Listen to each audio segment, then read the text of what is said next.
ఓం శ్రీ గురుభ్యో నమః. గ్రహ దోషాలు తొలగిపోవడం కోసం మనం నవగ్రహాలను పూజిస్తూ ఉంటాం, అలాగే దాన ధర్మాలు చేసుకుంటూ ఉంటాం. అయితే ఈ 9 గ్రహాలకి కూడా తల్లిదండ్రులు అలాగే భార్యలు కూడా ఉన్నారు. ఈ నవగ్రహాల యొక్క తల్లిదండ్రులు ఎవరు, అలాగే వాళ్ళ భార్యలు ఎవరు అనేటువంటి విషయాల గురించి ఇప్పుడు తెలుసుకుందాం. నవగ్రహాల్లో మొట్టమొదటి గ్రహం సూర్యుడు. ఈ సూర్యగ్రహం యొక్క తండ్రి కశ్యపుడు, తల్లి అదితి. ఈయనకు 2 భార్యలు, ఒకరు సంజ్ఞ, ఒకరు ఛాయ. ఈ 2 కూడా విశ్వకర్మ యొక్క కుమార్తెలు. నవగ్రహాల్లో 2వ గ్రహం చంద్రుడు.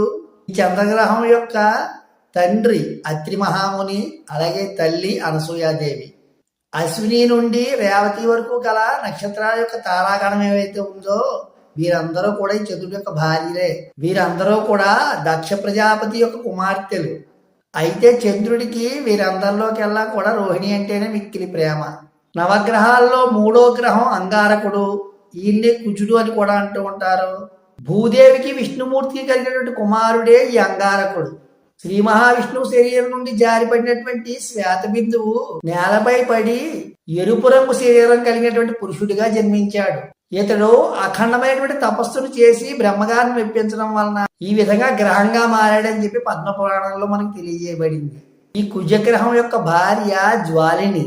ఇక నవగ్రహాల్లో 4వ గ్రహం బుధుడు.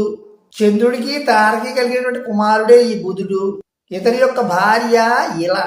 ఈమె వైవస్వత మనువు యొక్క కుమార్తె. ఇక నవగ్రహాల్లో 5వ గ్రహం గురుడు. ఈయన్నే బృహస్పతి అని కూడా అంటూ ఉంటారు. ఈ బృహస్పతి బ్రహ్మమానస పుత్రుల్లో ఒకడు, అంగీరసుని యొక్క కుమారుడు.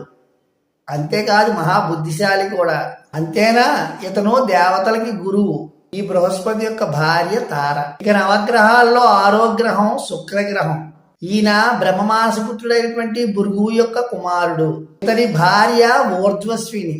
ఈమె ప్రియవతుని యొక్క కుమార్తె. ఇక నవగ్రహాల్లో 7వ గ్రహం శనేశ్వరుడు. ఈయన సూర్య భగవానుడి యొక్క కుమారుడు, యమధర్మరాజుకి సోదరుడు. ఈయన భార్య జ్యేష్ఠాదేవి. ఇక నవగ్రహాల్లో 8వ గ్రహం అంటే 8వ గ్రహం రాహువు. ఇతని తండ్రి విప్రచిత్త, అలాగే తల్లి సింహిక.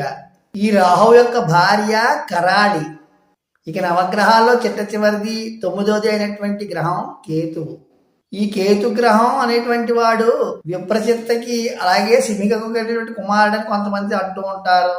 అయితే అగ్నికి వికాసినికి కలిగినటువంటి పుత్రుడే ఈ యొక్క కేతు అని చెప్పి మరి కొన్ని పురాణాల్లో తెలియజేయడం కూడా జరిగింది. ఈ కేతు యొక్క భార్య ధూమ్ర జీవిక.